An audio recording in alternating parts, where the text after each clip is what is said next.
한겨레 스페셜 2018 한반도 평화를 말하다 시간입니다. 민주평화당 박지원 의원, 정세현 전 통일부 장관 두 분 모시고 2018년 한반도 정세를 되돌아보고 2019년을 전망하는 시간을 갖도록 하겠습니다. 박지원 의원님 안녕하세요. 네, 안녕하세요. 정기국회가 끝났는데요. 요새 의정활동 어디에 좀 중점을 두고 계십니까? 저는 뭐 의정 활동하지 않고 요즘 방송인으로 전업해가지고 그런가요? 열심히 방송하고 또 외부 강연 있으면 많이 다닙니다. 네, 목포에는 매주 그렇죠. 내려가시죠? 이제 뭐 12년째 네. 금기원래 금요일 날 내려갔다가 월요일 날 돌아오는 건 반복하고 있습니다. 네, 감사합니다. 정세현 장관님 한반도 현인 뭐 이런 별명도 가지고 계시는데요.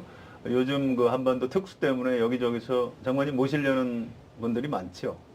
예. 근데 현인은 아니고 분명히 그것은 근데 그 과장이고 다만 강연 요청은 맞습니다. 국내외로 외국으로 자주 가고. 근데 요즘 이거 어떻게 하다 보니까 2018년에 완전히 유랑극단이 됐다. 뭐 지방으로도 댕기고 뭐 오늘도 지금 이거 끝나고 나서 건국대학에서 하는 세미나 장소만 건국대학인데 민족화해협력 범국민협의회가 하는 연말 그 이틀에 걸친 학술회가 있습니다. 네. 거기 가서 또 2시부터인가는 기조연설도 한 30분 하고 또 국회의원들하고 토론해야 되고 민주평화당에서는 최경환 의원이 토론자로 나와요. 더불어민주당에서는 홍익표 의원, 네. 그다음에 정의당에서는 김종대 의원이 나오기로 했었는데 갑자기 뭐 당내 일 때문에 그 한창민 부대표 네, 부대표 그럼 있습니다. 나와요. 네. 그렇게 해서 이제 토론을 하고 다닙니다. 네, 알겠습니다. 오늘 감사합니다. 밤에는 또 한반도 평화포럼이 주최하는 한평 아카데미의 종강에 또 제가 강의를 하고 수료증도 줘야 되고 그 이사장이기 때문에 네. 아 이거 참 한밤중까지 계속 일이 많으시네요. 밤중까지 예. 전부 자기 식구들끼리 하네요. 그 한반도 평화포럼에 주최하는 한평 아카데미는 현역 기자도 있고 네. 그다음에 대학원 학생들 대학원 수준 대학원급 이상입니다. 네, 알겠습니다. 직장에서 은퇴한 분들도 많아요. 네. 자, 저담 시작하겠습니다. 두 분은 우리나라에서 한반도 평화에 대해서 최고의 식견을 가진 분들입니다. 제가 질문은 좀 간단히 드리고요. 두 분 말씀을 충분히 듣는 방식으로 오늘 좌담 진행하겠습니다. 먼저 박지원 의원님께 질문을 드리겠습니다. 언젠가 통일이 이루어진다면 2018년이 역사적인 해로 뭐 기록이 될 것 같다 이런 생각이 듭니다. 2017년에는 금방 뭐 전쟁이라도 날 것 같은 분위기였는데요. 2018년 들어서 이렇게 분위기가 바뀐 이유가 뭘까요? 뭐 지금까지 북한이 해오던 핵실험이나 미사일 발사를 사실상 작년 11월 29일 이 화성 대륙 단독 미사일 발사하고 지금까지 하지 않고 있습니다.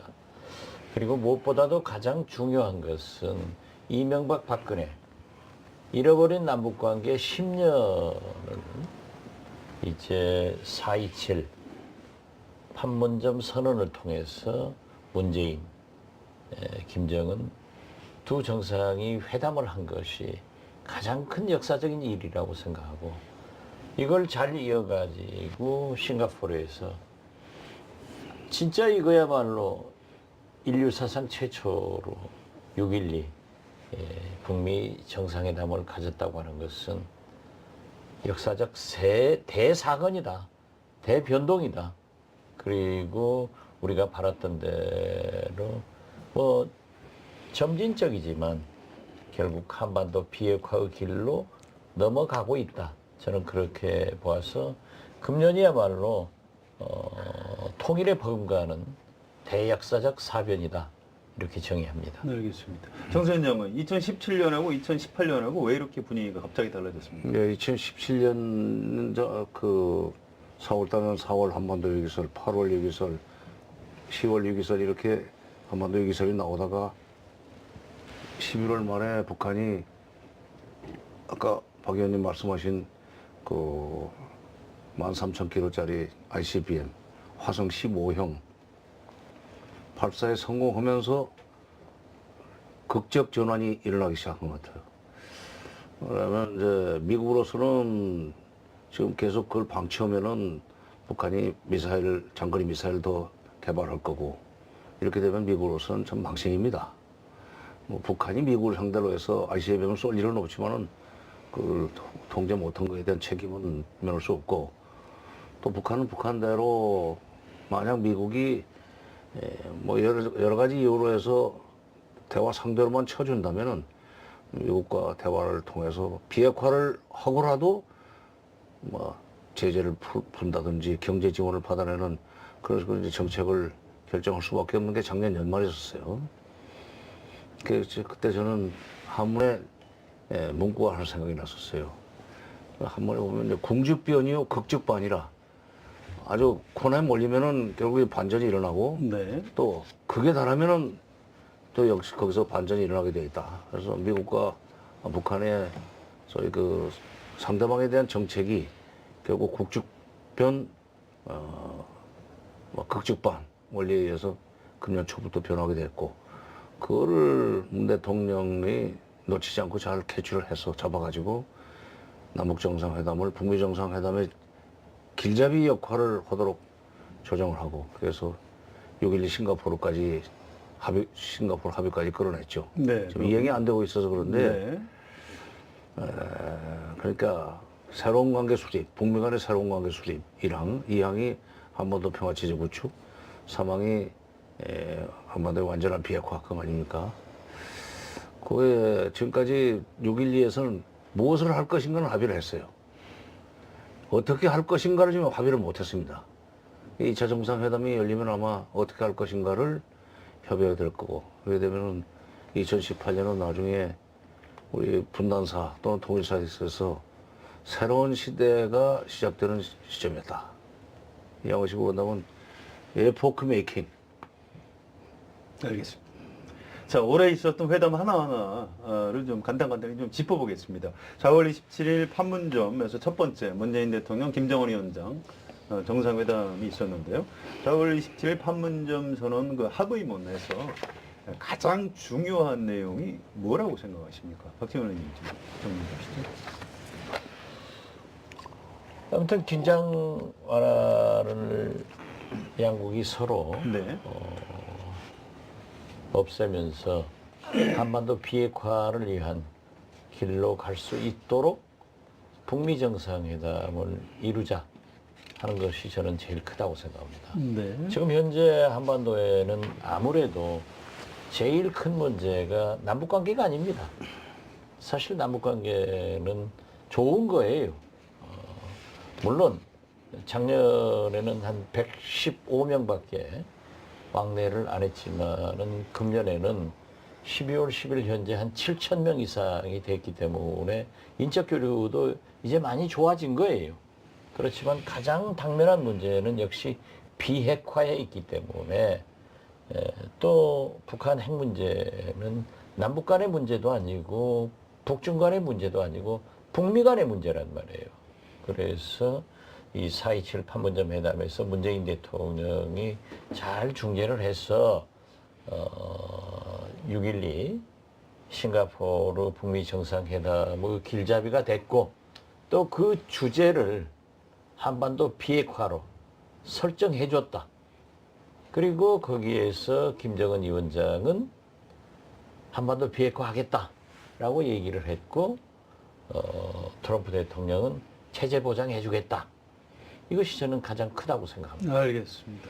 자, 4월 27일 판문점 선언에 대한 말씀 좀 부탁드립니다. 네, 제가 볼 때는 박 의원님도 지적을 하셨지만 그 완전한 비핵화라는 표현이 나왔다는 것이 제일 그 큰 성과였다고 생각합니다. 그거는 그대로 6.12 싱가포르 정상회담에도 들어가는 얘기고, 또 4.27 회담의 조문에는 선언문에는 안 들어갔지만 도보다리 대화. 뭐 도보다리 대화요? 그러니까 미국이 종전하고 불가침만 보장해주면 우리가 왜 핵을 가지고 경제적으로 어렵게 살겠습니까? 그게 결국 4.27 그 판문점 선언과 6.12 공동선언의 출발점이었어요. 그러니까 비핵화에 대해서 아주 분명하게 명시가 됐다고는 그게 주목할 대목이고, 두 번째는 1조 그 남북 관계는 뭐 어떻게 보면은 그동안에 많이 해왔던 거기 때문에 별로 그렇게 놀라운 것은 없었습니다. 다만 이제 철도로 현대화 및 연결 및 현대화라는 그 현대화에 합의를 했다는 것은 북한이 강력하게 또 절실하게 요청을 했기 때문에 그건 반영이 됐다고 보고 지금 작업이 시작됐죠. 근데 저는 그 판문점 선언의 2조 군사 분야, 네. 그동안에 남북 간 군사 분야에 있어서 군사 부문에서 그렇게 상세하게 4개 조항까지 나올 정도로 합의를 하고 구체적으로 무엇을 할 것인가를 합의한 적은 없었어요. 이제 그것을 어떻게 이행할 것인가 하는 것이 9월 19일 날 합의된 9.19 그 군사 분야 합의서입니다. 그러니까 군사 부문에서 비핵화를 포함해서 군사 부문에서 남북이 실질적으로 일을 할 수 있는 그런 토대가 됐다. 벌써 지금 판문점 비무장지대 내에 11개 GP를 서로 철거를 하고 그거를 확인하기 위해서 군사분계선을 넘어다니는 일들을 지금 하지 않습니까? 11개 그렇게 오솔길이 생겼어요. 지뢰가 없는 그걸 보면서 이렇게 해서 평화는 온다. 남북 간의 군사적 긴장은 이렇게 해서 완화되거나 군사적 긴장이 완전히 해소될 수 있겠다 하는 생각을 하게 됩니다. 그러니까 4.27이 그 출발점이었었죠. 네, 그렇군요. 박지원 의원님, 5월 26일 두 번째 동해일각에서 정상회담이 있었는데요. 그때 사실은 깜짝 놀랐습니다. 남북이 이렇게도 만날 수가 있구나. 예. 그때 무슨 뭐 지금 잘 알려지지 않은 특별한 사정이 있었습니까? 글쎄요, 저는 뭐 북미 간에 좀 꼬이니까 그때는 하트라인으로 남북 정상이 연락해서 판문점에서 진짜 뭐 번개팅 하셨는데 그때도 보세요. 번개팅이지. 우리가 김정은 위원장이 굉장히 세련되지 못하고 젊은 지도자이기 때문에 좀 문제가 있을 것이다 라고 했지만은 판문점 서서 문재인 대통령이 나는 언제 한번 넘어가 볼 거예요 하니까 넘어오십시오. 그 순발력 발휘해가지고 탁 넘어오게 해가지고 일종의 탈북을 시킨 거죠. 월북을 시켰죠. 월북 탈북을 동시에. 월북을 시켰죠. 네. 그래가지고 이제 동반 탈북하는 모습을 보고 감동적이었는데 그때는 그 미국과 북한의 교착 상태를 풀어내는데 문재인 대통령이 역할을 했고 그 역할이 결국 이제 폼페이오 방북 및 6.12 싱가포르 북미 정상회담으로 이어졌기 때문에 저는 그 자체는 굉장한 우리 분단 국가로서 이렇게 걸어서도 넘어올 수 있다. 또 양 정상이 걸어서 넘어갈 수도 있다 하는 것을 세계 사람들한테 분단의 아픔과 희망을 보여줬는가 하면은 6.12 싱가포르 회담으로 연결시켰기 때문에 이건 완전히 문재인 대통령께서 진짜 홈런 한번 제대로 쳤다. 그렇게 평가를 합니다. 네. 정전장은 저는 그 뉴스를 듣고 진짜 깜짝 놀랐어요. 진짜 아까 말씀하신 대로 이렇게도 만날 수 있구나. 남북 정상회담 한번 하기가 굉장히 어려웠는데 94년 정상회담은 뭐 그 직전에 무산돼 버렸고 또 6.15 정상회담도 뭐 날짜를 하루 늦춰가지고 간신히 할 수 있었고 또 14 정상회담도 사실 8월에 예정이 돼 있었는데 그 홍수가 나가지고 평양에 그래서 10월로 미뤄져가지고 또 간신히 하지 않았습니까? 그런데 이렇게 직통전화가 연결이 되니까 그냥 정상끼리 얘기해서 좀 급하게 봅시다. 내려올 수 있구나. 이런 식으로만 간다면은 그야말로 통일도 머지않은 시간 내에 우리가 좀 바라볼 수 있겠구나 하는 생각을 했었는데 그때까지 잘 나갔는데 참 6.12 이후에 그 미국의 실무자들끼리 협상을 시작하면서 협상의 이 금원이라고 하나 격언이라고 해야 하는 악마는 디테일에 있다 하는 그 얘기가 현실로 좀 자꾸 구현되고 있어요. 알겠습니다. 자, 그 부분까지 넘어가기 전에요. 일단 올해 있었던 6월 10일 싱가포르에서 트럼프 대통령, 김정은 위원장 북미 정상회담 얘기부터 좀 정리를 해주시면 감사하겠습니다. 이게 역사상 최초로 이제 북한 최고 지도자하고 미국 대통령이 만난 건데요. 지금 연말 시점에서 되돌아볼 때 이게 역사적으로 어떤 의미가 있을까요?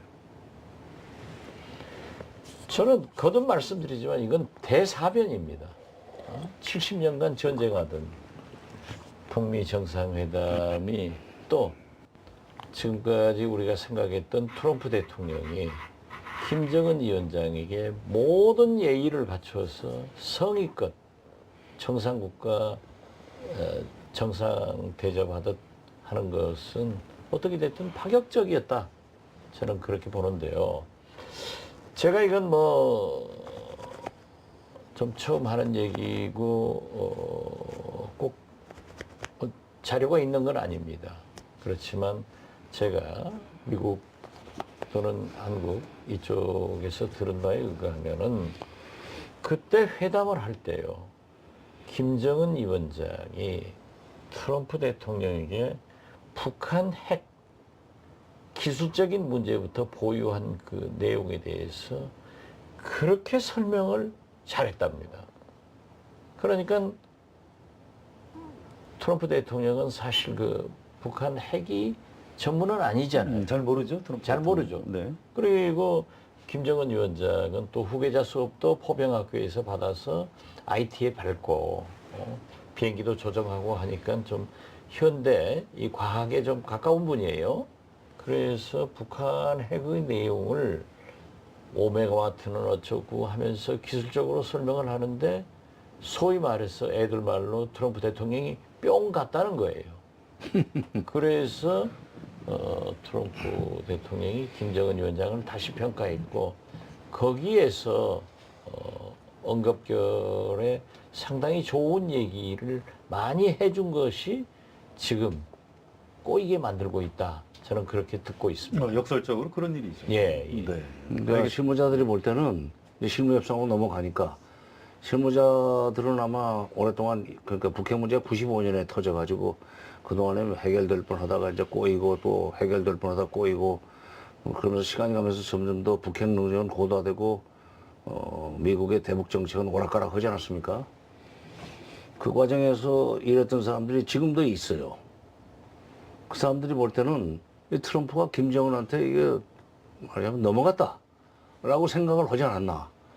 그러니까 이게 꼭지꼬치 따지고 얘기를 해야 되는데 이렇게 엄청난 선물을 그냥 한꺼번에 왕창 주다니 이거 우리가 다시 바로 잡아야 된다 하는 생각에서 이제 문제가 생기기 이 일을 어렵게 만들기 시작한 것 같아요. 예를 들면 이런 겁니다. 합의문 보면은 새로운 관계 수립. 두 번째가 일본이 그렇고 두 번째가 한반도 평화체제 구축. 세 번째가 비핵화인데 네. 순서를 그렇게 잡을 때 북한은 반드시 이것이 동시행이라고 생각하고 합의를 했을 거예요. 근데 미국의 입장에서 볼 때는 동시행은 있을 수 없다. 실무자들은. 북한이 먼저 비핵화를 하고 나면 그 다음에 수교 문제라든가 평화 문제는 그 다음에 논의해도 충분하고 원래 그렇게 해야 된다. 이게 원래 옛날 방식입니다. 네. 이게 북한의 선행동 후 미국의 보상. 이제 그 원칙을 가지고 북한과 협상을 실무자들이 하다 보니까 밀고 당기기만 계속되지 접점을 못 찾고 2차 북미 정상회담을 지금 열지 못하고 있는 거예요. 그래서 난 지금 그럴 때는 우리가 나서야 되는데 그래서 저는 북미 정상회담 전에 남북 정상회담을 하는 게 좋겠다. 문 대통령이 그래도 김정은 위원장을 직접 만나서 네. 설득을 해가지고 북한도 조금 양보를 하도록 이렇게 해가지고 접점을 찾아야 된다고 했는데 이게 뭐 북미 정상회담을 성사시키기 위해서 남북 정상회담이 금년 내에 이루어져야 된다는 주장을 했는데 안 와버리니까 그래도 아직도 가능성이 있다고 생각합니다. 왜냐하면 18일부터 한다고 할 것 같으면 한 2, 3일 전에 전격적으로 발표할 수도 있어요. 근데 어쨌건 북미 정상회담 전에 남북 정상회담이 돼야만 2차 북미 정상회담 이후에 북핵 문제 해결 프로세스가 원만하게 진행되려고 봅니다. 예, 일단 올해 지금 말이죠. 네. 내가 잠깐 네, 한 말씀만 더 추가하시죠. 하자면은 네. 지금 6.12 북미 정상회담 합의문에 의거하면은요. 네. 이런 문구가 있어요. 역사상 첫 미북 정상회담은 두 나라의 수십 년간 지속된 적대적인 관계를 청산하고 새로운 미래를 여는 역사적인 형사였다. 이게 적대 관계를 지금 해소한 거예요. 네. 그러니까 북한에서는 우린 다 해소됐다라고 생각하고 미국은 아직 안 됐다고 생각하는 거예요. 그 다음에 더 중요한 것은 트럼프 대통령과 김정은 위원장은 공동협약의 조항을 완전하고 신속하게 이행하기로 약속한다. 네.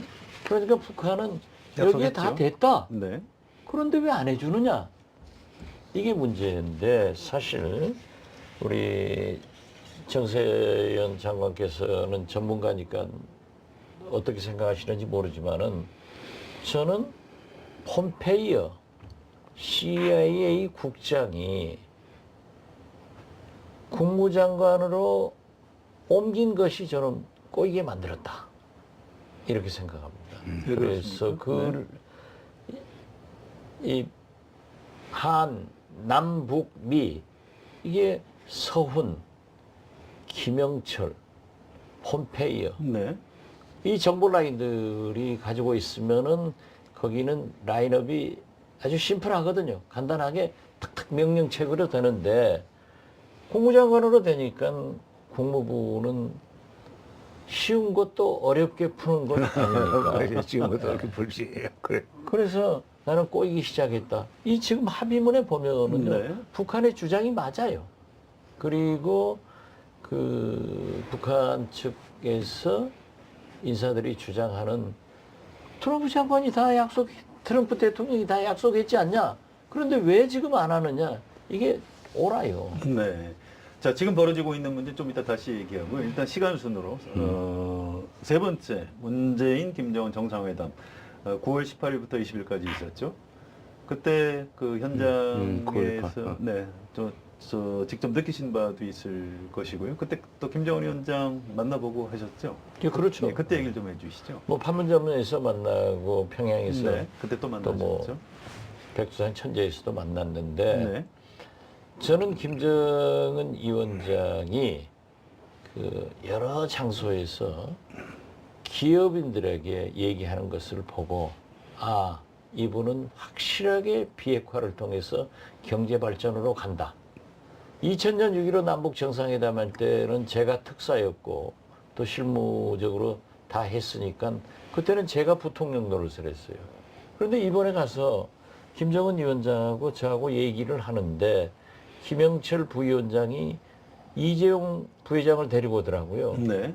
그러니까 저하고 얘기하던 김정은 위원장이 저를 본척 만척하고 그리 돌아가 버려요. 이재용 회장이 더 중요하고요. 완전히 찬밥 신세가 돼서 내 자리로 돌아왔어요. 돌아오면서 이번에는 경제의 주안점을 두고 있기 때문에 이재용 부회장이 부통령이구나 할 정도로 경제 발전에 모든 포커스를 맞추고 있었고 가장 인상적인 것은 뭐라고 하더라도 능라 5일 체육관에서 15만 네.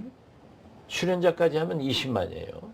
그 앞에서 문재인 대통령을 잘 소개를 하더라고요.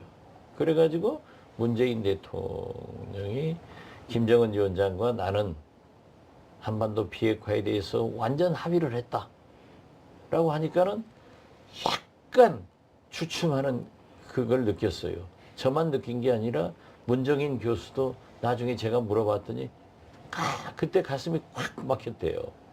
그런데 그 순간적으로 그냥 우레와 같은 박수와 함성이 터져서 이제 북한 인민들로부터도 비핵화는 공인됐다. 그래서 저는 어떤 경우에도 김정은 위원장이 디테일에 문제가 있을 망정 네. 비핵화의 의지에 후퇴는 없다. 그리고 경제 발전으로 나간다 하는 것을 저는 강하게 느꼈습니다.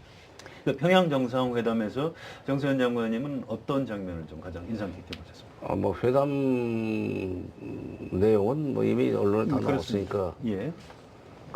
아까 능라도 경기장 그 연설 말씀하셨는데 저도 그 장면이 상당히 인상적이었습니다. 예, 대통령이 비핵화에 완전히 합의했다는 그 얘기를 할 때 진짜 박수가 터져 나오고 함성이 막 그야말로 지축을 흔드는 정도로 터졌었는데 그거보다도 나중에 이제 그때 그 문재인 대통령이 연설할 때 가끔 김정은 위원장이 굉장히 긴장을 하고 듣는 그런 모습이 몇 번 지나갔어요.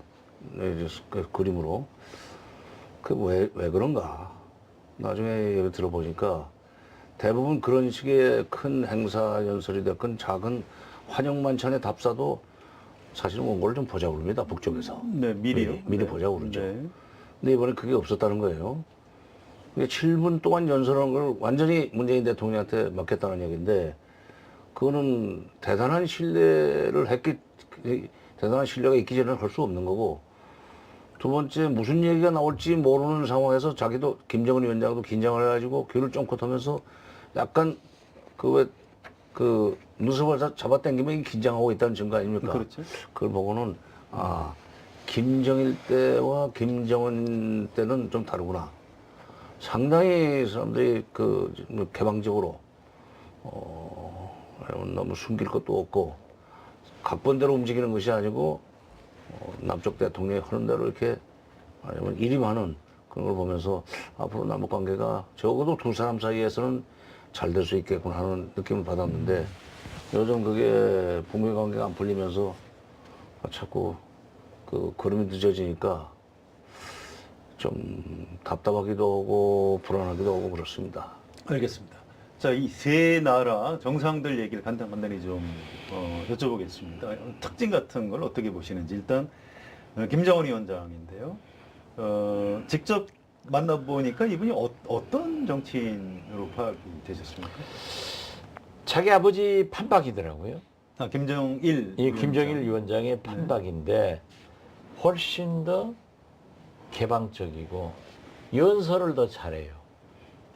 김정일 위원장은 좀 샤이, 부끄러운 네. 것 하는 분인데 김정은 위원장은 더 개방적으로 톡톡 얘기를 하고 또 아무래도 뭐 18년이라는 세월이 흘렀지만은 김정일 위원장은 굉장히 권위적이어서 김영남 위원장을 필두로 해서 당시 참 권력층이든 김영순 비서든 모든 사람들이 앞에 와서는 부동자세로 보고를 했는데 네. 김정은 위원장은 비교적 우리가 대통령한테 하던 정도의 예의 그 정도로 아주 개방적으로 하고 있더라. 그래서 훨씬 유연하고 또 김정일 위원장은 우리 한국 언론에 대해서 왜 정부에서 다 지배하면서 우리보다 그렇게 보도하게 한다 하는 그런 편견을 가지고 정부에 많은 불만을 가지고 있었는데 그렇죠.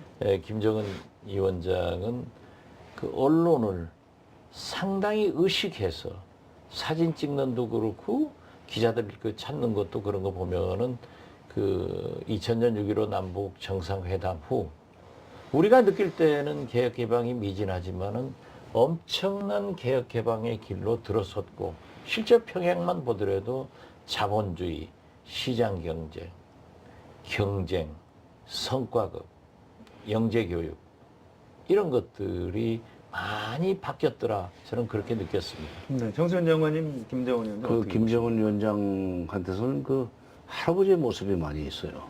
김일성 주석. 예. 음색도 할아버지 쪽입니다.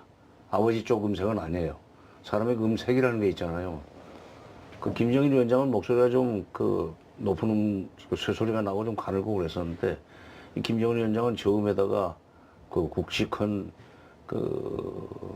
목소리를 가지고 있잖아요. 할아버지 똑같고 그다음에 뭐 일부러 살을 찌웠다는 설도 있지만은 어쨌건 등치도 할아버지 쪽입니다.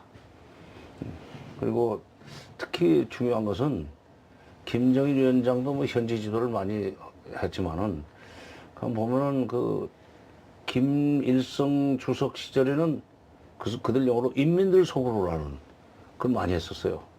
근데 김정은 위원장도 그 인민대중과 아주 친숙하게 그 움직이는 활동하는 그 속에서 그래서 이게 격세유전이라고 하는 말도 있지만은 그런 차이가 좀 있다.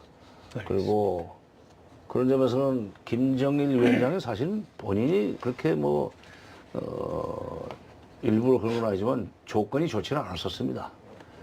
94년에 김일성 주석이 세상을 떴지만 그때 북한 경제가 아주 마이너스 그 성장을 시작하면서 바닥으로 내려가고 있던 시절에 맡아가지고 2012년 세상 뜰 때까지 경제가 올라가는 걸 그저 0.몇 프로 정도 올라가는 정도 만들어 놓고 세상 떴는데 그 시기에 경제 운영을 하면서 사회주의 시장 경제 원리를 조금 받아들였습니다. 근데 용감하게 못했죠. 근데 김정은 위원장이 집권한 뒤에는 아버지보다 훨씬 더 대담하게 박봉주 총리를 다시 불러내가지고 시장 경제 원리를 과감하게 적용하면서 북한 경제가 지금 상승 곡선을 그리기 시작했습니다. 그러니까 이걸 보면은 김정은 위원장으로서는 이렇게 상승 곡선을 그리기 시작한 내수 경제를 차제 비핵화를 해주고라도 북미 수교를 끌어내서 경제적인 도약을 우리도 한번 해보자. 남쪽만 할 수 있는 건 아니다. 도약, 경제 도약. 북한 사람들이 그런 얘기를 많이 하죠. 남쪽이 지난 20, 30년 만에 불처럼 일어났다는데 그 비결을 좀 배워주라요 하는 얘기를 많이 했었어요. 그러니까 남쪽 경제만큼 우리도 빨리 발전할 수 있다 하는 자신감을 가지고 지금 움직이는 것 같아요. 네. 근데 이제 우리 쪽에서는 진정성 물어나면서 안 믿으려고 하는 사람들이 많죠. 제가 평양에서 느낀 것은 박정희 개발 독재가 새마을 시대를 지금 살고 있다. 저는 그렇게 느꼈습니다. 네. 알겠습니다. 무슨 말씀인지. 자, 트럼프 얘기를 좀 하고 싶은데요. 특히 이 트럼프 대통령의 어떤 개인적인 특질이 우리 한반도 정세에도 현실적으로 영향을 많이 미치는 것 같습니다. 트럼프 대통령에 대한 코멘트 좀 부탁드립니다. 지금 우리는 트럼프를 위해서 기도해야 됩니다. 그리고 트럼프가 저는 아이러니컬하게도 꼭 재선돼야 된다. 네. 이런 생각을 가지고 있어요. 뭐 사실 미국에서 보면은 트럼프는 미국의 건국 이념이나 가치관을 싸그리 무시하고 오직 손익 개념으로 접근해서 뭐 부동산 투기꾼처럼 활동을 하지만은 그이기 때문에 북한 핵 문제에 대해서 그런 생각을 가지고 있다고요. 그리고 더 중요한 것은 근세에 가장 미국에서 존경받는 클린턴, 오바마, 힐러리 이런 분들도 해결하지 못한 북한 핵 문제를 나는 해결할 수 있다. 그래서 저는 트럼프 임기 2년 동안에 특히 재선 가도에 반드시 좋은 결과가 생긴다. 그렇기 때문에 지금 현재 일부에서 뭐 되네 안 되네 하지만은 저는 비핵화가 되는 것으로 봅니다.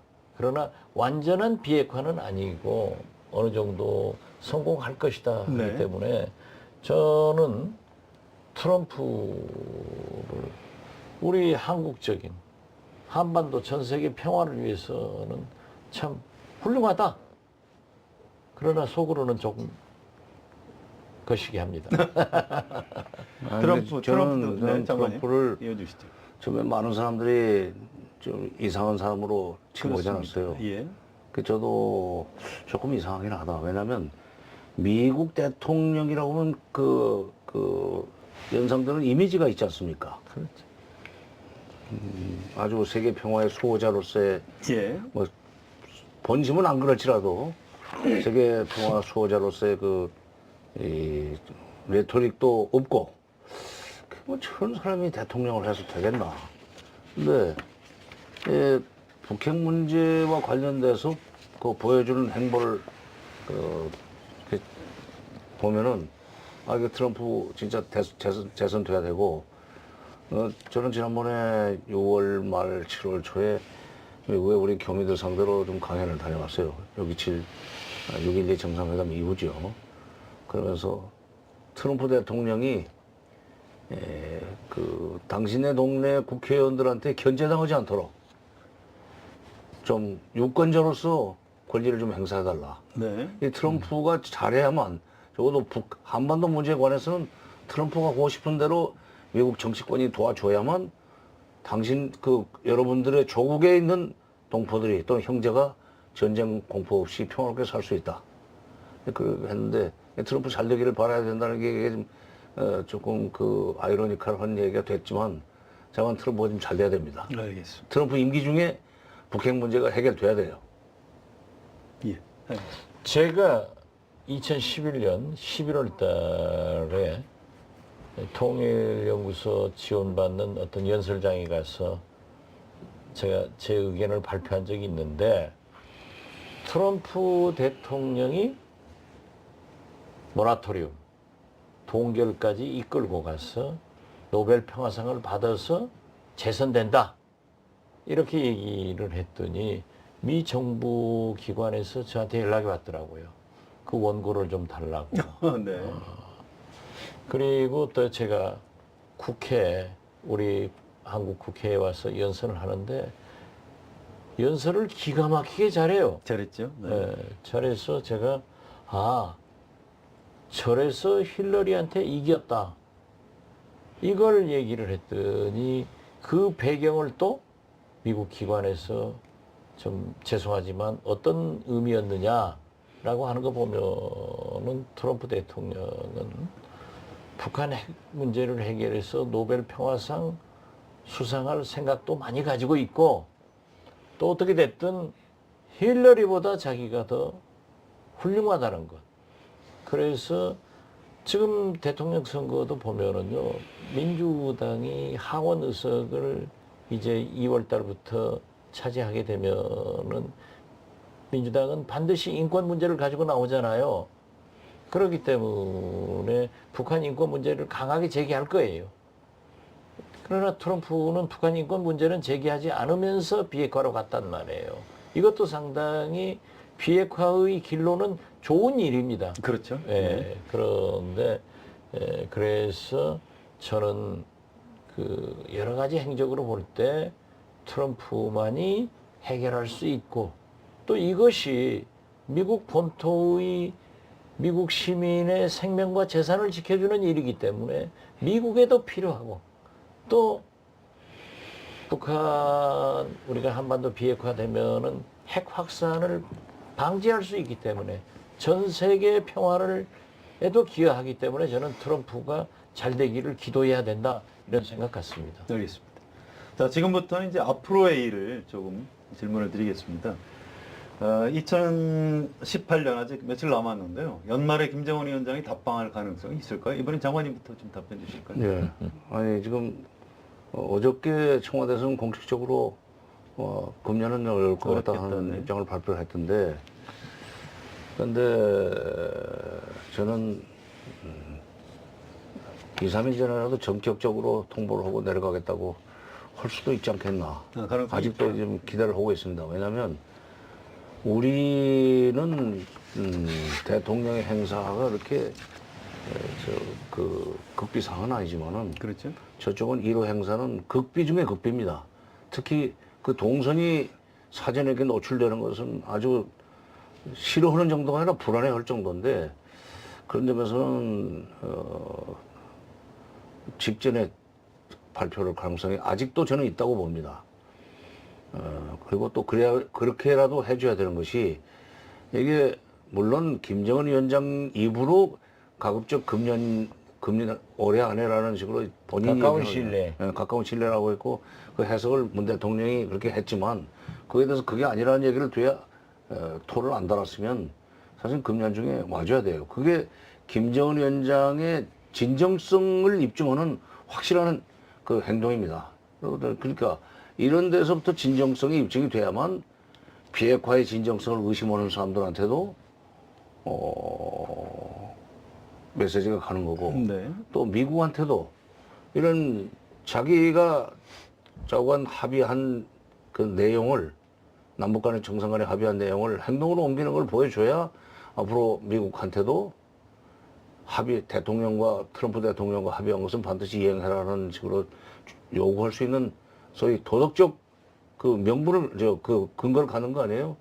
그러니까 뭐 지금 저쪽에서 답을 안 주는 게 여러 가지 계산이 있을 거예요. 그러나 그렇게 너무 그렇게 복잡하게 생각하지 말고 좀 그 크게 생각을 해서 이번에 오는 것이 좋다. 오고 나중에 2차 북미 정상회담 후에 다시 한번 또 만나는 건 그건 그때 가서 또 생각하면 됩니다. 한 방에 끝내려고 하면 안 된다. 네. 알겠습니다. 의원님? 김정은 위원장의 답방은 유훈을 지키는 거예요. 그리고 자기 약속도 지키는 거예요. 그렇죠. 또 역사적으로도 대사변입니다. 그러니까 반드시 와야 된다. 또 문재인 대통령이 5일 능라체육관에서 북한의 인민들에게 비핵화를 공표해서 박수를 받듯 김정은 위원장은 우리 한국에 와서 한국 국민들과 전 세계인들에게 나는 비핵화 의지가 있다 하는 것을 공표하는 겁니다. 공인받는 겁니다. 그리고 세 번째 의의는 나도 약속 지켰으니까 트럼프 대통령 당신 약속 지켜야 됩니다. 그렇지. 이걸 강조할 수 있기 때문에 반드시 와야 되고 제가 2000년 6.15 남북 정상회담 할 때 보면요. 아니 밖에서 약속 안 해주는 것은 이해가 돼요. 그런데 평양 자기 나라 자기 땅 자기 평양에서도 1시간 있다가 2시간 있다 할 일정에 대해서 안 알려줘요. 미리 알려주죠? 알죠? 안 알려주는 거죠. 네. 그러면 김대중 대통령 뭐 자꾸 알아오라 하면 진짜 이거 아주 답답했어요. 그런데 이번에 보니까 문재인 대통령이 복이 있어서 그러신지는 몰라도 비교적 다 가르쳐 주더라고요. 다 가르쳐 주는 거 보니까는 야 외교적으로도 상당히 성숙했구나 하는데 외국 나가는 것은 지금 보십시오. 중국 갈 때 언제 사진 발표합니까? 갔다 와서 발표해요. 그렇기 때문에 지금 정 장관께서 말씀하신 대로 아직은 살아있다.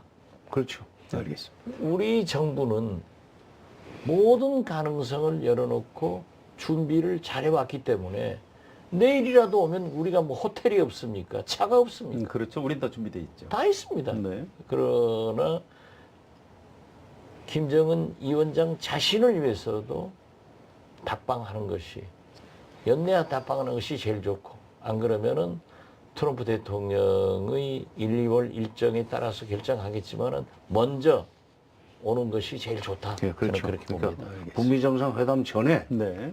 와야죠. 오는 게 좋고 그다음에 이제 전격적으로 통보할 수 있는 가능성이 있다는 것은 칠레가 하나 있습니다. 물론 평양 안에서도 그랬어요. 그 올브라이트 미 국무장관이 그 2000년 10월 24일부터 26일까지 평양 다녀오지 않았어요? 25일 날 김정일 위원장을 만났는데 손님으로 갔으니까 이제 김정일 위원장을 언제 만나게 될지 그야말로 노심초사하면서 학수고대하고 있는데 네. 아무런 얘기를 해주지 않더니 갑자기 나타나서 15분 후에 도착하십니다. 준비하시라요. 이러더라는 거야. 15분 전에. 그게 올브라이트가 미국 국무장관. 예. 국무장관이. 그러니까 여성 아니에요. 특히 국무장관에도. 그렇지. 여성 국무장관한테 15분 전에 얘기하는 그래, 것은 화장도 제대로 못 가지고 그럴 정도로 그 1호의 동선에 대해서는 그렇게 그 보안을 유지하려고 그러는 저렇게 문화입니다. 네. 그러니까 거기서 기다리고 있는 사람을 한번 생각해 보세요. 우리는 예간장이 타가지고 혼났어요. 그런데 그게 자기들의 관습이고 또 과거에 보면은 중국도 소련도 그랬지 않습니까? 그래 그 사회주의 특성이죠. 문화가 좀 네, 다르고 문화가. 좋고. 네. 알겠습니다. 자, 2019년 전망인데요. 일단 북미 관계를 중심으로 북한 비핵화 그리고 이제 제재 완화 이런 부분 뭐 이 얘기 사실 밤새 해도 끝이 없습니다만 새해를 내다보는 포인트 한두 가지씩만 좀 짚어주실까요? 장관님부터 좀 부탁드립니다. 네. 지금 아까도 제가 조금 전에 싱가포르에서는 무엇을 할 것인가는 합의가 됐다. 네. 근데 그것을 어떻게 할 것인가를 지금 합의를 못했어요. 원래는 어떻게 할 것인가는 하우에 대해서는 실무적으로 협상을 하라고 그랬는데 접점도 못 만들었어요. 바로 그 못 만든 이유는 미국 그 관리들의 그 습관, 북한 네가 먼저 그것 때문에 북한도 거기에 이제 끌려가지 않아서 됐는데 이제 북미 정상회담이 먼저 시작이 돼가지고 톱다운식으로 내려가는 식으로 해가지고 2차 북미 정상회담 문제를 풀어야 됩니다. 그러려면은 2차 북미 정상회담에서 북미 수교는 앞으로 몇 년까지 몇 단계를 거쳐서 이걸 그 문제를 풀어나가고 연락사무소는 언제 한다든지 그다음에 평화체제 구축을 위해서 정전협정을 평화협정으로 바꾸기 위한 협상은 언제부터 시작을 한다든지 또는 비핵화는 몇 단계 거쳐서 이걸 마무리한다든지 소위 하우에 대해서 큰 틀을 대통령 또는 정상급에서 합의를 하고 여기 이 범위 안에서 다시 구체적인 액션 플랜을 세우라 이런 식으로 판이 짜여져야 되는데 그래서 저는 그렇게 하려면은 뭐 이 프로를 아마 북한에서 볼 겁니다. 그러나 그래도 문 대통령이 직접 김정은 위원장한테 그런 식으로 회담을 운영하도록 어드바이스를 하는 것이 좋을 것 같아요. 그러니까 2차 북미 정상회담에서 그 6.12 정상회담의 합의 사항을 그 어떻게 이행해 나갈 것인가, 몇 단계로 토막을 칠 것인가 그런 것은 거기서 결론이 나야 됩니다. 네. 네. 그럼 몇 월쯤 열리게 될까요? 네? 북미 정상회담이 몇 월쯤 열리게 될까요? 근데 트럼프 입장에서는 하원이 열려가지고 이제 개원을 해서 네. 사사건건 청문회 납시고 우리 대정부 지도부가 거기서 청문회 아니에요. 그런 식으로 해서 불러내가지고 그 발목을 잡기 전에 비핵화 프로세스에 대해서 상당한 정도의 그 큰 걸음 뭐라 그럴까 성과를 좀 마련해 놓고 그 다음 단계로 그러니까 이제 할 일은 구체적인 이행만 남았다 하는 정도로 서둘러야 되지 않겠나. 서둘러야 되겠다. 서둘러야 된다. 왜냐하면 말씀이시네요. 하원이 발목 잡기 전에 네. 큰 그림 그려놔버려야 돼요. 빨리 1, 2월에도 좀 전격적으로 해야 그래서 되겠다. 2월 전에 그러니까 1월 달에 끝내는 게 제일 좋죠. 알겠습니다. 1월이 좀 피차 바빠야 됩니다. 예, 알겠습니다. 남북 정상회담도 해야 되고. 네, 박지원 의원님. 트럼프 대통령이니까 가능한 거예요.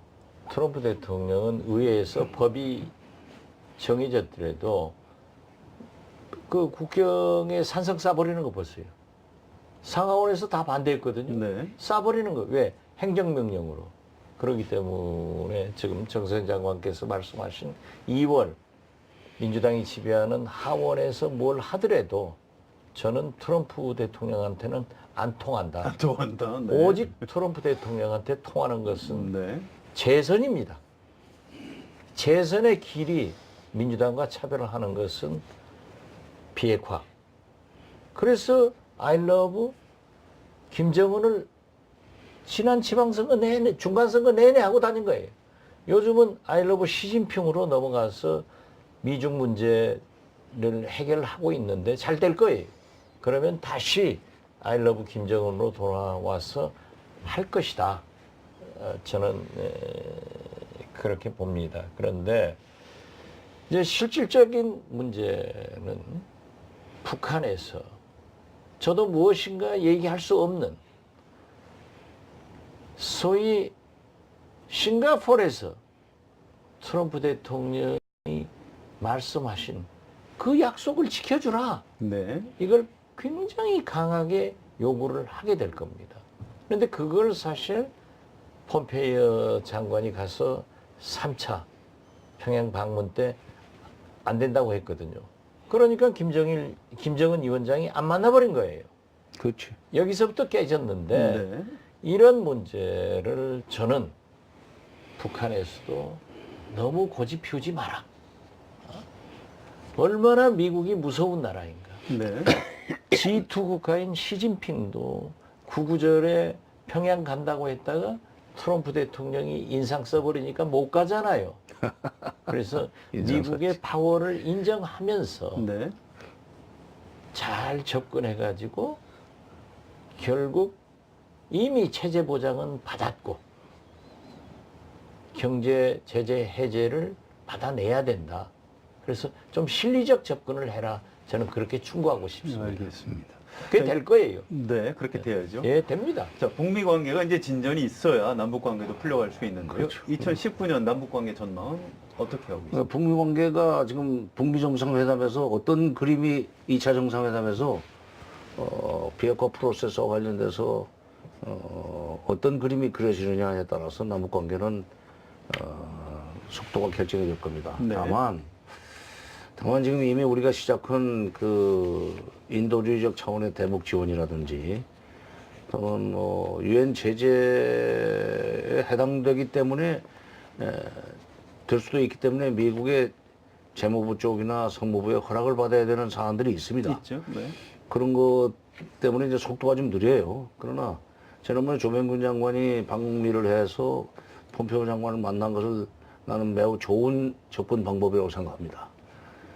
과거에도 2003년에도 사실 조명근 장관이 당시에 교류협력국장이 했던 시절에 미국에서 개성공단 지출하는 기업들이 그 미제 기술이 10%만 들어있어도 못 가게 되어 있는 ERA 규정을 들먹거리면서 그걸 못하게 막았어요. 그래서 뚫어낸 사람입니다.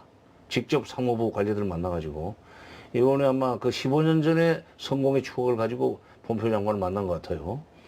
그래서 그 철도도로 연결 공사를 위한 공동조사에 기름 싣고 가는 것이 이제 허용이 되지 않았어요. 네.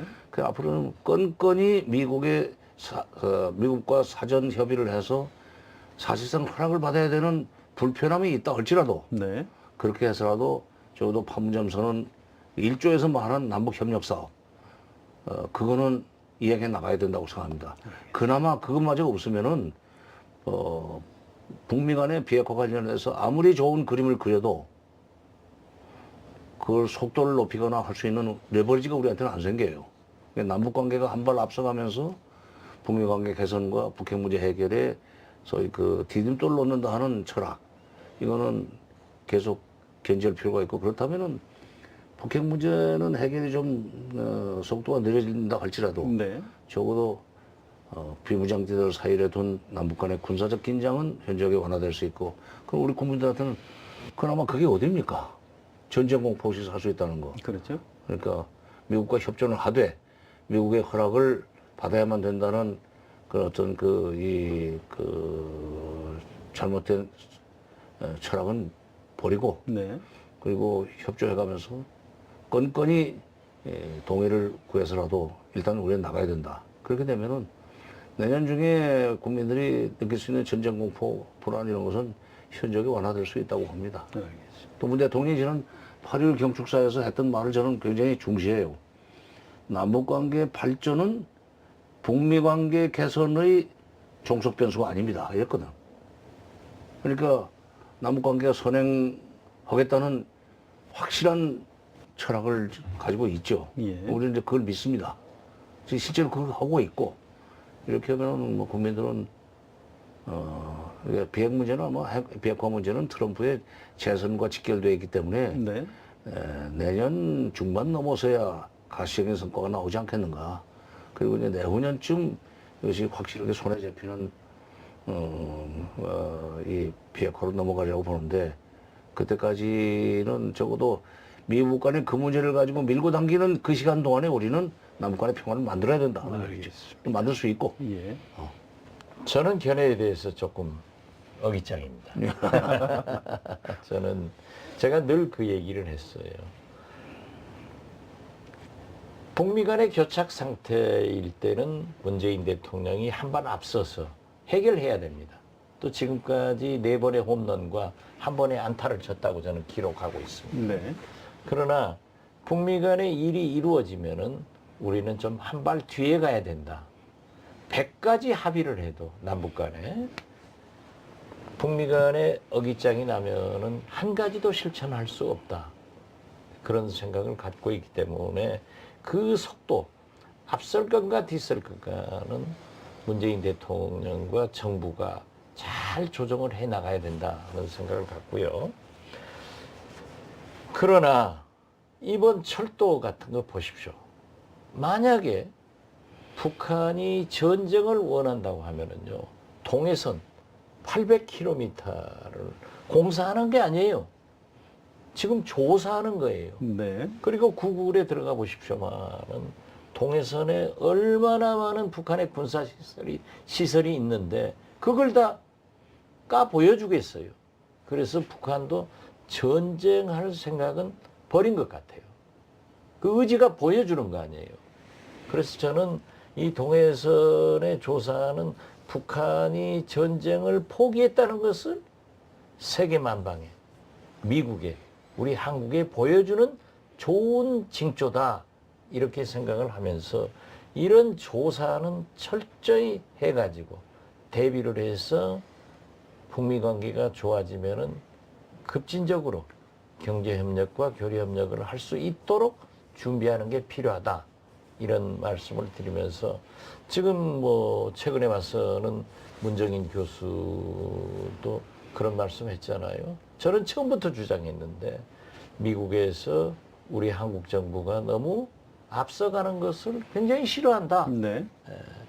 그래서 저는 제가 뭐 민족주의자가 아니라고 뭐 어쩌다 이런 게 아니라 트럼프 비율을 좀 맞춰가면서 네. 우리가 케이스 바이 케이스로 해나가자. 알겠습니다. 저는 그런 생각 같습니다. 예.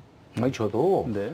미국을 뭐 완전히 무시하거나 제치하고 하자는 게 그런 건 아니라 아니시죠. 네. 건건이 그렇죠. 건건이 그 미국의 동의를 구하는 것 자체가 사실은 미국 정부를 존중하는 겁니다.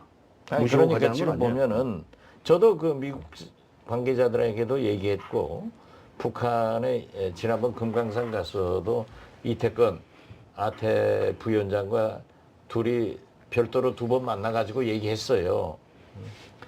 미국은 돈 내는 나라가 아니에요. 그렇기 때문에 이렇게 김정은 위원장이 너덕가지를 해줬는데 미국에서는 군사훈련 언제든지 시작할 수 있지 않냐. 트럼프는 말과 종이로 약속하기 때문에 찢어버리는 데는 와이스처럼 10초면 된다. 네. 그런데 이 김정은 위원장은 어떻게 됐든 핵시설과 무기를 폐기해야 되니까 시간이 더 걸리는 거다. 그러니까 좀 돈 안 드는, 예. 당신들 미국 돈 안 드는 최소한 금강산이나 개성공단 등은 열어주면서 네. 성의를 좀 또 김정은 위원장한테도 그들의 인민들에게 숨통을 트여주는 그런 걸 좀 보여라. 그걸 강조합니다. 이제 그날 그 지난 11월 19일 날 네. 구룡년 올라가는 날입니다. 근데 인동원 장관님하고 나는 이제 올라갔어요. 근데 박 의원님은 평양서 누가 온다고 그러면서 좀 기다리라고 그랬다고 그래가지고 이제 안 올라가셨어요. 그러니까 이태건이 내려와서 지금 직접 만나신 모양인데 이제 보니까 박 의원님은 몸통이었고 임 장관하고 나는 깃털이었구만. 저는 이중 간첩이었습니다. 알겠습니다. 자, 이제 국내 또 미국의 어떤 장애 요인을 두 분께 한 가지씩 나눠서 질문을 드리겠습니다. 일단 박지원 의원님께는 이제 국내 이른바 보수 세력, 보수 정당, 보수 신문 이런 쪽에서 한반도 문제에 대해서 좀 어떻게 했으면 좋겠는지 질문을 먼저 드리고요. 정세현 장관님께는 이제 미국 안에 어떤 군산복합체 이런 말씀도 하신 적이 있는데 미국 안에 그 좀 한반도의 평화에 대해서 급격한 변화를 반대하는 사람들에 대해서 어떻게 했으면 좋겠는지 한 말씀씩 좀 나눠서 부탁드립니다. 박지원 의원님 그 먼저. 반대로 답변했으면 좋겠는데. 저는 국내 보수 언론이나 보수 단체들이 전체적인 반대는 아니라고 봅니다. 총론적으로는 반대는 총론적으로 아니고. 반대하는 것 같은데요, 제가 보기엔. 실제로 또 대안도 없이 막 공격하고. 물론 그렇죠. 네. 물론 그런데 그러면서도 만나서 얘기를 하면은 또 자기들 또 대북 사업을 해요. 그렇죠. 해요. 네. 하면서 못하게 하는데 그건 어쩔 수 없는 거 아니에요? 우리 민주주의 사회 네, 그렇습니다. 또 전쟁을 치른 분단 국가의 잔영이 남아있기 때문에 있는데 저는 그렇게 하더라도 대통령과 정부 여당에서 계속 설득하면서 네. 우리가 가는 방향으로 나가야지 기차가 멈출 수는 없지 않습니까? 또 그것이 옳은 길이기 때문에 저는 네. 그 설득하고 이해를 하면서 자극하지 말고 또 그분들이 하는 얘기를 참조하면서 목적지로 가자. 저는 그런 생각 같습니다. 알겠습니다. 저는 그 미국 조야의 이 한반도 문제 관련할 전문가라고 하는 사람들을 그대로 놔둬서는 안 된다고 생각합니다. 아니, 그 어떻게 초지어자는 얘기가 아니라 예. 우리가 적극적으로 가서 설득을 하고 설명을 그렇죠. 하고 예. 물론 이제 군산복합체가 그 뒤에 있기 때문에 네. 쉽게 그렇게 이해관계가 연결돼 있어서 쉽게 입장을 바꾸기는 어려워요. 그러나 그래도 우리가 도리는 다 해봐야 되는데 네. 그러려면은 지금 더불어민주당을 비롯해서 진보 성향의 야3당 네. 지금 이제 민주평화당하고 정의당 정도는 얼마든지 더불어민주당과 적어도 북핵 문제 관련해서는 입장을 같이 하고 있다고 생각합니다. 그 의원 외교를 좀 더 적극적으로 전개하라. 그리고 학자들도 같이 좀 데리고 가서 그들이 미국 사람들과 직접 1대1로 토론하는 과정에서 미국 사람들 생각이 조금 네. 말하자면 우리 정부의 대북 정책에 협조적인 방향으로 나올 수 있도록 열심히 해달라. 전적으로 동감. 의원 외교. 예. 예. 우리 정부에서 또 우리 정치인들이 네, 정치인들 의원 문제가 외교, 몫이 많군요. 공공 외교를 강화해야 되고 미국은요 권력이 대통령, 의회, 나눠서 가지고 있죠. NGO 아, NGO. 네. 그리고 언론입니다. 이 백악관의 보도 자료가요 NGO 연구소에도 똑같이 언론사가 뿌려져요. 그렇기 때문에 이 네 개 정부에서 할 수 있는 것은 이제 대통령이나 뭐 하지만은 여기는 이 세 곳은 의원과 공공외교, 민간외교를 강화할 필요가 있다. 저는 최근에 제가 문희상 국회의장을 만나가지고 네. 지금 이 시대 국회의장이 할 일은 해리스 주한미 대사를 의장 공관으로 초청해서 설명을 해라. 맞아, 그거 필요해요. 네. 그리고 그러면 반드시 외교는 답이 있으니까 네. 또 미 대사관저로 의장을 초청하면 가고 이럴 때 나도 데리고 가고 네. 한두 명 데리고 가서 네. 같이 얘기를 설명하면 해라. 되죠. 네.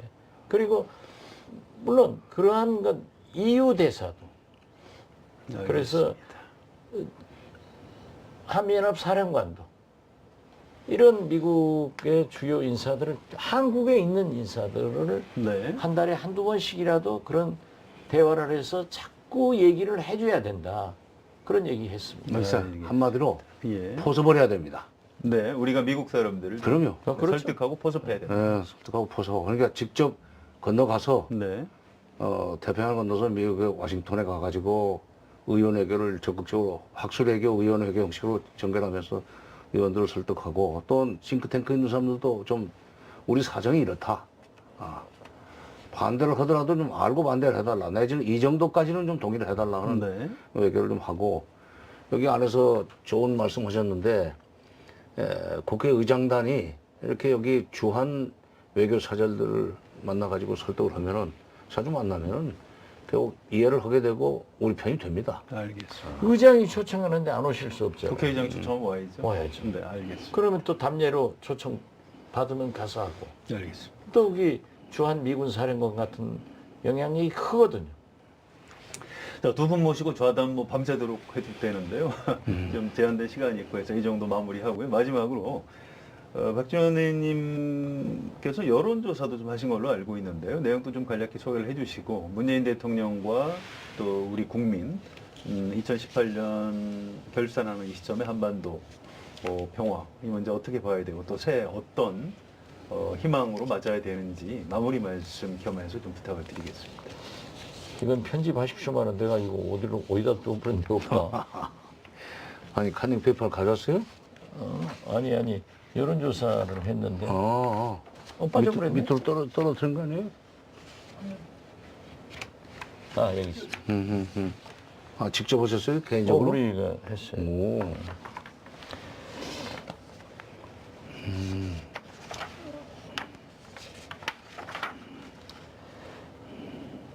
이번에 제 의원실에서 만 19세 이상 남녀 1000명을 상대로 해서 여론조사를 한번 12월 7일부터 8일까지 데일리 리서치에 의뢰를 해서 했습니다. 전국 유선 RDD 100% 단순 무작위 추출이라는 것을 말씀드리는데요. 김정은 위원장의 답방에 대해서는 찬성한다. 그러니까 한 59.3. 찬성 여론이 높군요. 예, 높습니다. 그런데 경향신문에서 제일 높았던 데는 87%까지 있었습니다. 네. 그런데 최근에 뭐 여러 가지 상황 변하니까 조금 좀 낮아진 거군요. 예, 유동적이지만은 반대한다는 43.7. 네. 그래서 아직도 우리 국민들은 김정은 위원장의 답방을 굉장히 바라고 있다. 예. 이게 좀 굉장히 흥미로운데요. 김정은 위원장의 답방 시기는 언제가 좋겠느냐 했더니 2차 북미 정상회담 이전이 27.6%로 가장 높습니다. 네. 우리 국민이 다 알고 계시고. 이 정세현 장관이 이걸 보고 컨닝하신 것 같아요. 내가 얘기한 것 그다음에 때문에 그렇게 된 것 같은데. 정상회담 이후가 24.2. 네. 북미 정상회담과 상관없이 추진해라 하는 것이 21.3. 이런 거 보면 알겠습니다. 다 잘 모르겠다가 26에 불과한 거 보면은 어떤 의미에서 보면은 이건 전부 다 답방을 찬성하는 것으로 볼 수 있다. 그렇게 하고 문재인 정부 대북 정책에 대해서 어떻게 평가하느냐 했더니 57.6%가 잘하고 있다. 많군요. 그죠? 네. 잘하고 긍정적이에요. 있다. 네. 잘못한다는 49.5. 그것도 많네요. 그것도 많습니다. 네.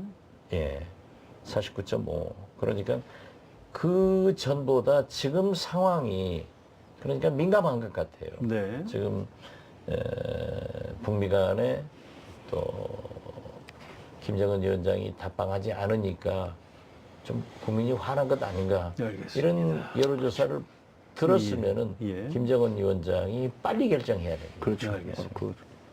그좀 꼭 좀 봤으면 좋겠네, 북쪽에서. 네. 한반도 비핵화를 위해서 가장 필요한 것은 이건 굉장히 좋아요. 북한의 비핵화 약속 실천이 47.6, 네. 미국의 선제적인 대북 제재 완화가 21.8. 되게 우리 생각하고 같습니다. 비슷하군요. 네, 우리 정부의 적극적 중재 노력이 11.1, 국제사회의 대북 제재 완화 공론 형성을 12.3 이런 거 보면은 우리 국민들의 대개의 보통 상식이 우리 남북 관계에 대해서 네. 굉장히 긍정적으로 보고 있다. 또 비핵화에 대해서도 그런다. 비핵화가 실질적으로 이루어지는 시기는 현 정부 내 문재인 대통령 정부 내가 임기 내. 35.5%로 압도적으로 높습니다. 몇 년은 걸린다고 보는군요. 그렇죠. 네. 예. 그러니까 단계적 동시적이에요. 알겠습니다. 처음부터. 다음 정부 임기 내가 12.9, 향후 15년 이내가 15.9, 그 이후가 22.9 이렇게 나타나는 거 보면은 당장에 안 되는 거예요. 네. 그래서 우리가 지금 한국이나 미국이나 우리 국민이 평화를 위해서 비핵화를 위해서는 좀 기다려줘야지 당장에 해라 이러면 어렵다 하는 말씀을 드립니다. 알겠습니다. 예. 마무리 말씀은 그걸로 가름을 예, 예. 알겠습니다. 정세현 장관님. 아니 뭐 이렇게 전등을 켰는데 촛불을 꺼줘야지 뭐 내가 뭐겠어요. 이제. 특히 문재인 대통령한테 어떤 좋은 말씀 좀 부탁드리겠습니다. 문재인 대통령은 아니 문재인 대통령이 지금까지 해왔던 대로 하면은 난 성과가 크게 나리라고 봅니다. 예. 왜냐하면 8.15 경축사 사건 제가 인용을 했지만은 뭐 남북 관계가 한 발 앞서가면서 북미 관계를 선도하는 것이 과거의 그 경험으로 봐도 꽤 옳다. 그래서 김대중 대통령도 한 발짝 선행론이었었거든요. 그러니까 그런다고 해서 뭐 미국을 완전히 따돌리거나 미국을 무시하고 가라는 얘기는 아닙니다. 한 번 가면서도 앞서가면서도 계속 미국 쪽으로 손을 내밀어서 같이 갑시다 이 길로. 그리고 또 한쪽으로는 북한에 손을 내밀어서 자 이쪽으로 같이 갑시다. 그래서 둘이 만나야지 문제가 해결되는 거 아니냐. 그런 역할을 내년도에도 계속 좀 해주셨으면 좋겠다. 알겠습니다. 김대중 대통령은 시작이었지. 그렇지만은 지금 문재인 대통령은 결과물을 창출하고 있으니까 굉장히 낙중한 책임이 있는 거예요. 알겠습니다. 문재인 대통령에게 한반도 2019년 한반도 평화 활짝 좀 문을 열어 젖히기를 기대하면서 오늘 좌담 이 정도로 마무리하겠습니다. 두 분 모두 수고하셨습니다. 감사합니다. 한겨레 스페셜 2018 한반도 평화를 말하다 여기서 마치겠습니다. 여러분 고맙습니다.